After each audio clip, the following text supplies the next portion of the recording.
Tuan-tuan dan puan-puan, kita bertemu lagi dalam bahagian kedua ulasan saya ke atas Buya Ar-Razi tentang dalil sahih Nur Muhammad. Okey. Bagi tuan-tuan dan puan-puan yang baru menyertai video ini, pertama sekali saya minta tonton terlebih dahulu pautan yang saya bagi untuk video asal Buya Ar-Razi supaya kita dapat menilai, membanding secara adil. Nombor dua, tonton terlebih dahulu bahagian satu video saya supaya dapat faham dengan kefahaman yang sebaiknya. Baik, bagi video kedua ini kita hendak ulas tentang hadis sahih yang dijadikan dalil oleh Buya Ar-Razi tentang Nur Muhammad, ya. Beliau mengemukakan sebuah hadis yang diriwayatkan oleh Imam Al-Hakim dalam kitabnya Al-Mustadrak. Baik, sebelum itu sedikit pengenalan tentang Imam Al-Hakim. Okey, beliau adalah seorang ahli ilmu, seorang ahli hadis yang meninggal dunia pada tahun 405 Hijrah. Beliau memiliki beberapa karya, antara yang masyhur ialah kitab Al-Mustadrak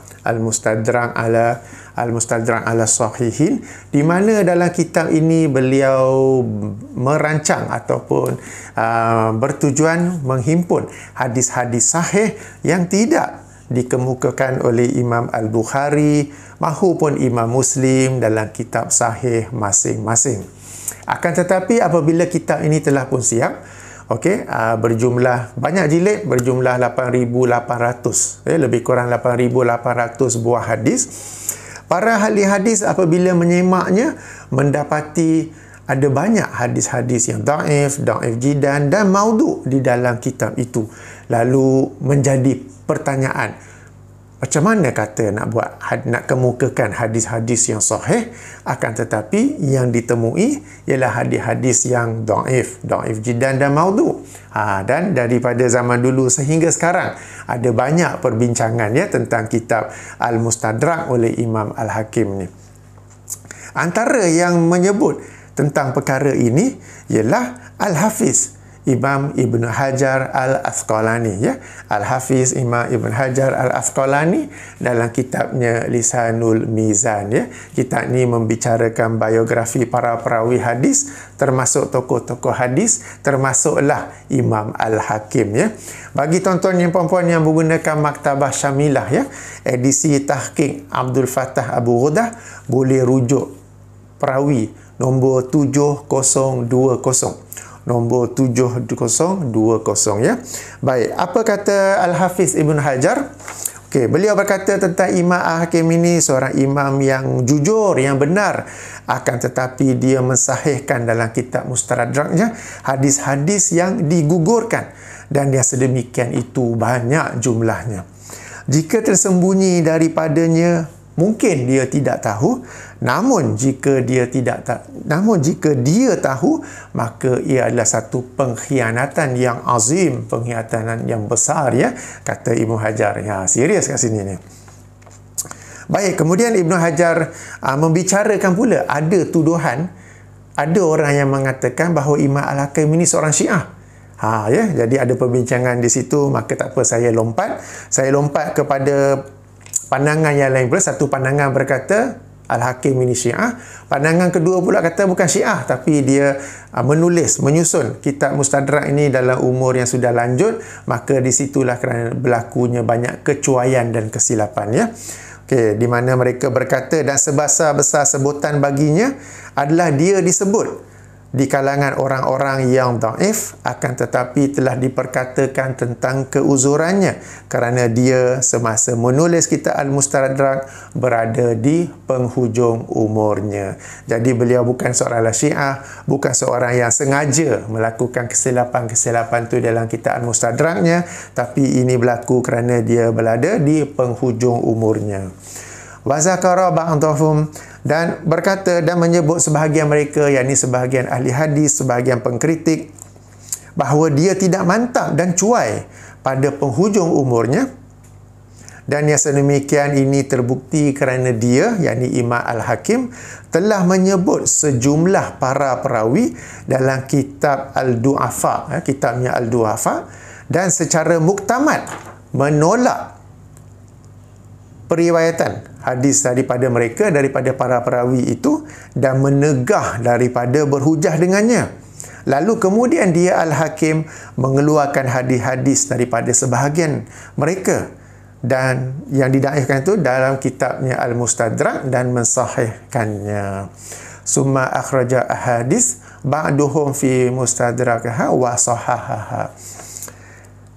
Jadi apa maksudnya di sini? Jadi Imam Al-Hakim ni beliau memiliki kitab yang lain yang menghimpun tentang biografi para perawi hadis dari sudut jarah wa ta'dilnya, dan dia telah menerangkan tentang beberapa perawi yang ditolak periwayatannya, yang tak boleh digunakan langsung.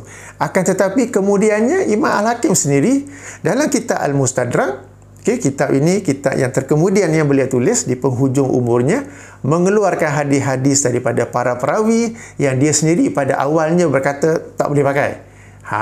Dan ini banyak berlaku. Kemudiannya Al-Hafiz Imam Ibn Hajar Asqalani mengemukakan satu contoh. Dia bagi satu contoh saja dalam kitabnya Lisanul Mizan itu. Dan satu contoh itu menariknya adalah berkaitan dengan hadis Nur Muhammad yang kita akan bincang, kita akan bincang ni itu secara ringkas saya baca lompat-lompat poin-poin penting daripada kitab Lisanul Mizan oleh Al-Hafiz Ibn Hajar Al-Asqalani. Lebih lanjut tentang Imam Al-Hakim, saya sendiri ada menulis sebuah risalah tentangnya dalam buku saya Jawapan Ahli Sunnah kepada Syiah Rafidah dalam persoalan Khalifah, jilid 1. Jilid 1 dalamnya ada satu bab tentang Imam Al-Hakim ini sendiri, di mana saya menukil pandangan ahli-ahli hadis tentang Imam Al-Hakim dan kitab Mustadraknya. Kitab-kitab sebelum Mustadrak kitab Mustadraknya itu saya ada menukil di sana. Kenapa? Sebab Syiah dalam rangka berhujah ke atas ahli sunnah banyak menggunakan hadis-hadis daripada kitab Al-Mustadrak, dan mereka berkata ini hadis sahih sebab Al-Hakim mensahihkannya. Padahal jika kita mengkaji tentang kitab Al-Mustadrak itu, kita akan dapat satu rumusan bahawa tidak boleh terus mengambil hadis itu, melainkan ada confirmation, ada penjelasan tentang darjatnya oleh mana-mana ahli hadis yang lain. Bukan kesimpulan peribadi saya, tetapi kesimpulan daripada beberapa ahli hadis yang saya nukilkan. So, risalah saya tentang Imam Al-Hakim itu ada saya kemukakan di bahagian description di bawah. Sila klik dan baca lebih lanjut tentang Imam Al-Hakim. Baik, sekarang kita masuk tentang hadis yang disebut, yang dijadikan dalil, yang dikatakan sahih oleh Buya Ar-Razi. Hadis itu dalam kitab Al-Mustadrak nombor 4228. Kalau ikut Maktabah Syamilah pun 4228, dan hadis itu juga ada dalam buku saya ini, 90 pelajaran tentang bid'ah. Kenapa pula hadis itu ada dalam buku ini? Sebab keyakinan Nur Muhammad ini adalah salah satu keyakinan yang bid'ah, dan dalam buku ini saya telah kemukakan dalil-dalil yang dijadikan hujah oleh mereka yang mempercayai Nur Muhammad, dan saya menerangkan kelemahan, kesalahan dalil-dalil tersebut. Dan salah satu daripadanya ialah hadis Nur Muhammad yang dijadikan dalil oleh Buya Ar-Razi. Tapi sebelum saya bacakan hadis ini, saya nak minta tuan-tuan puan-puan dengar lafaz yang dibaca oleh Buya Ar-Razi dan bandingkan dengan lafaz yang saya akan baca ini. Dan ini adalah lafaz daripada kitab Al-Mustadrak Imam Al-Hakim. Hadis nombor 4228 daripada Umar Al-Khattab radhiyallahu anhu, bahawa Rasulullah sallallahu alaihi wasallam bersabda, tatkala Adam melakukan kesalahan dalam syurga, dia berdoa, Ya Rabbi, as'aluka bihaqqi Muhammadin lama ghafarta li. Wahai Tuhanku, aku memohon kepada Engkau dengan hak Muhammad. Yakni dia bertawassul dengan Nabi Muhammad sallallahu alaihi wasallam agar Engkau mengampunkan daku. Allah berfirman, Ya Adam, wa kaifa arafta Muhammadan walam akhluqhu. Wahai Adam, bagaimana kamu mengenali Muhammad padahal aku belum menciptanya lagi? Maka Adam menjelaskan, Ya Rabbi, Wahai Tuhanku, tak kala engkau menciptakan daku dengan tangan engkau dan engkau meniupkan ke dalamku daripada roh engkau, aku mengangkat kepalaku dan lalu aku melihat tertulis di tiang-tiang arash, La ilaha illallah Muhammadan Rasulullah. Maka pada saat itu aku mengetahui bahawa engkau tidak akan menambah kepada sisi nama engkau sesiapa jua melainkan makhluk yang paling engkau cintai. Maka Allah berfirman, kamu benar wahai Adam, sesungguhnya Muhammad adalah makhluk yang paling aku cintai. Berdoalah kepadaku dengan haknya, nescaya aku akan mengampunkan bagi kamu. Walaula Muhammadun ma khalaqtuka. Seandainya bukan kerana Muhammad, nescaya aku tidak akan mencipta kamu. Demikian lafaz dalam kitab Al-Mustadrak oleh Imam Al-Hakim. Baik, jika tuan-tuan dengar lafaz yang saya baca dengan lafaz yang dibacakan Buya Ar-Razi, ada perbezaan ya. Sebab lafaz yang dibacakan oleh Buya Ar-Razi ialah Adam apabila ingin menikahi Hawa, beliau memberi mahar dalam bentuk berselawat kepada Nabi Muhammad sallallahu alaihi wasallam. Lalu Allah bertanya, macam mana kamu tahu berselawat atas Muhammad? Macam mana kamu kenal Muhammad? Lalu baru dikatakan apabila engkau mencipta aku melihat di tiang-tiang arash adanya La ilaha illallah Muhammadar Rasulullah ya. Hadis dengan lafaz itu saya muskil sebab saya tak menemuinya. Okey, dan kisah Nabi Adam menikahi Hawa dengan mahar selawat itu masyhur disebut-sebut. Ada kalau tuan-tuan dan puan-puan Google pun boleh jumpa, tapi tak ada yang bagi rujukan. Tak ada yang bagi rujukan dan saya sendiri pun tidak tahu rujukannya. Sementara itu kalau kita rujuk dalam kitab Al-Mustadrak oleh Imam Al-Hakim, lafaznya adalah berbeza, di mana Nabi Adam menyebut nama Nabi Muhammad dalam rangka bertawasul, ya, dalam rangka berdoa meminta ampun kepada Allah, dan beliau Nabi Adam bertawasul kepada Nabi Muhammad sallallahu alaihi wasallam. Jadi jika tuan-tuan dan puan-puan ada menemui lafaz yang lebih kurang ni tapi dalam rangka Nabi Adam berselawat sebagai mahar untuk menikahi Hawa, minta kemukakan kepada saya berserta dengan takhrijnya, maknanya kitab mana, bab mana, hadis nombor berapa, apa semua tu, supaya boleh saya perbetulkan kenyataan ini. Ya, sebab cerita tu kalau Google pun banyak ada tapi tidak ada yang memiliki rujukannya ya. Baik, tak apa, itu yang di tepi. Sekarang ini hadis ini memang disahihkan oleh Imam Al-Hakim. Beliau berkata setelah mengemukakan hadis itu, haza hadisun sahihul isnad. Hadis ini sahih isnadnya. Okey. Baik. Mari sekarang kita menilai, kita melakukan kritik sanad dan kritik matan terhadap hadis ni. Memang betul Al-Hakim menilai hadis ini sahih ya.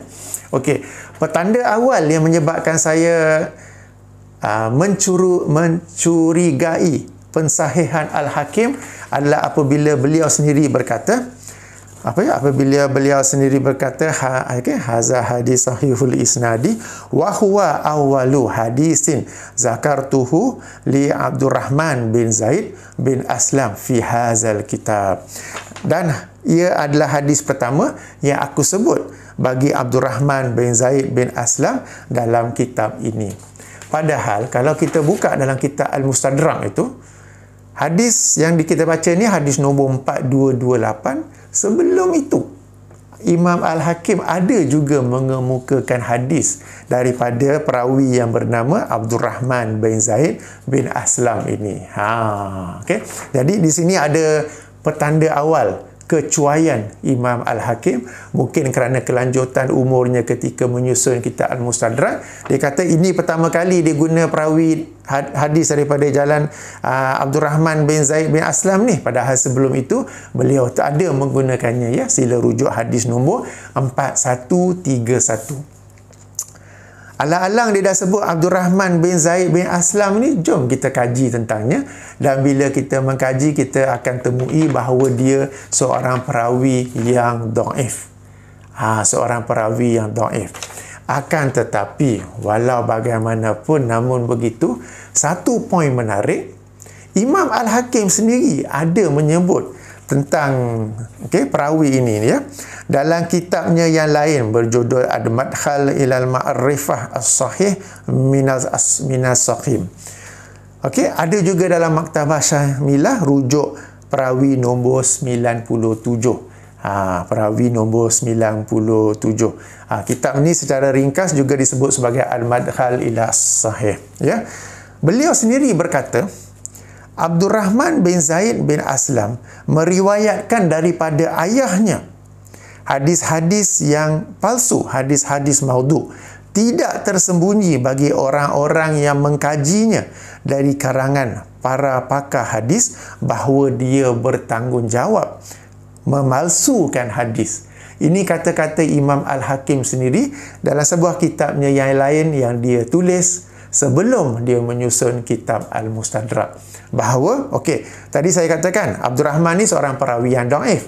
Akan tetapi kalau dia meriwayatkan hadis itu daripada ayahnya, maka ia adalah hadis yang palsu. Ya, kerana seperti kata Imam Al-Hakim sendiri, Abdul Rahman bin Zaid bin Aslam meriwayatkan daripada ayahnya hadis-hadis maudhu'ah yang tidak tersembunyi.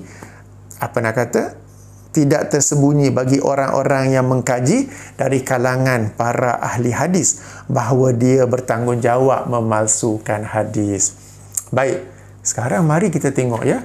Dalam sanad tu Abdul Rahman bin Zaid bin Aslam dia meriwayatkan daripada perawi lain ke ataupun daripada hadisnya. Mari kita rujuk sanadnya ya. Hadatsana Ismail bin Maslamah akhbarana Abdul Rahman bin Zaid bin Aslam an abihi an jadihi an Umar ibn Khattab radhiyallahu qala Rasulullah. Dalam sanad ini Abdul Rahman bin Zaid bin Aslam meriwayatkan an abihi daripada ayahnya, di mana Imam Al-Hakim sendiri telah berkata Abdul Rahman ni kalau daripada ayahnya memang hadis-hadis palsu yang tidak diragui lagi dan tidak tersembunyinya lagi ya. Jadi Imam Al-Hakim sendiri ya yang memaudhu'kan, menilai maudhu' hadis ini ya, walaupun dalam kitab Al-Mustadraknya dia berkata haza hadisun sahihul isnad, tetapi dia telah tersilap kerana dalam sanadnya itu ada perawi yang dia sendiri, Imam Al-Hakim sendiri telah berkata meriwayatkan hadis-hadis yang palsu daripada ayahnya ya.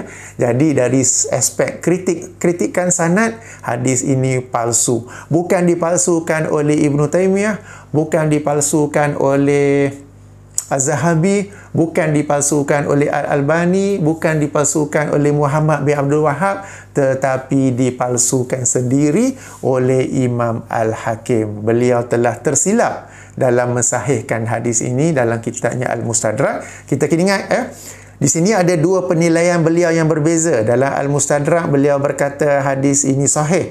Dalam kitabnya yang lain Al-Madkhal ila Sahih beliau berkata tentang seorang perawi yang meriwayatkan daripada ayahnya hadis-hadis yang maudhu. Dan kitab Mustadrak ni kita telah baca tadi, dia menulis di penghujung umurnya dan berlaku banyak kecuaian dan kesilapan di dalamnya. Sementara kitab Al-Madkhal itu adalah kitab yang memang diterima lagi, dan Imam Al-Hakim sendiri menerangkan perawi itu meriwayatkan hadis-hadis yang maudhu. Tadi saya sebutkan Al-Hafiz Imam Ibn Hajar Al-Asqalani dalam Lisanul Mizan mengemukakan satu contoh macam mana Imam Al-Hakim dalam satu kitab lain kata perawi ini maudhu', tapi dalam kitab yang sama dikemukakan hadis dari perawi itu. Perawi itu ialah yang sama inilah Abdul Rahman bin Zaid bin Aslam. Yang sama inilah yang Ibnu Hajar kemukakan sebagai contoh. Demikian juga yang disebutkan oleh Imam Ibnu Taymiyah. Imam Ibnu Taymiyah apabila menilai hadis ini maudhu', dia ada sebut, tak silap saya, beliau sendiri sebut yang Imam Al-Hakim sendiri memaudhu'kan perawi itulah kitabnya yang lain-lain, dan Buya Ar-Razi sendiri ada menyebut Ibnu Taymiyah. Kalau Buya Ar-Razi baca penjelasan Ibnu Taymiyah, Buya Ar-Razi sendiri akan tahu tentang kedudukan hadis ini ya, tentang kedudukan hadis ini. Baik, dari kritik sanad maudhu', bagaimana pula dari kritik matan, dari teks hadis itu pula bagaimana ya. Okey, hadis ini menerangkan bahawa setelah Nabi Adam berbuat salah di syurga, beliau meminta ampun kepada Allah dengan bertawassul kepada Muhammad. Kan kita baca tadi, akan tetapi walau bagaimanapun namun begitu, tuan-tuan dan puan-puan, saya rasa semua sudah hafal. Apakah doa, apakah kata-kata, apakah ucapan sebenar Nabi Adam apabila dia ingin minta ampun? Okey, ada dalam Al-Quran, surah Al-A'raf, surah ke-7 ayat 23 ya, di mana Nabi Adam berkata, Rabbana zalamna anfusana wa illam taghfir lana wa tarhamna lanakunanna minal khasirin. Semua orang tahu kan? Mana ada sebut nama Nabi Muhammad kat sini? Tak ada kan? Ini Al-Quran ni confirm sahih. Confirm sahih punya. Tak ada ragu-ragu lagi. Ya? Dan ini doa yang dibaca oleh Nabi Adam. Nabi Adam tak ada pun bertawassul dengan Nabi Muhammad. Jadi sudah ada pertentangan. Okay? Kritik matan, kita tengok matan tu selari tak dengan nas-nas lain yang memang tidak diragukan lagi kesahihannya.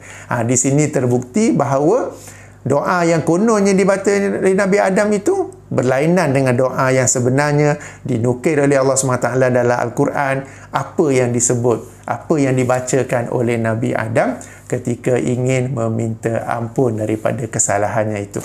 Ini kritik pertama. Kritik kedua, okey, dikatakan walaula Muhammadun ma khalaqtuka. Jika seandainya bukan kerana Muhammad, nescaya aku tidak menciptakan kamu. Padahal kita sama-sama mengetahui bahawa Allah mencipta manusia, termasuk Nabi Adam, yang pertama Nabi Adam, dan juga jin, bukan kerana Muhammad, tetapi kerana mahukan mereka ini beribadah kepadanya.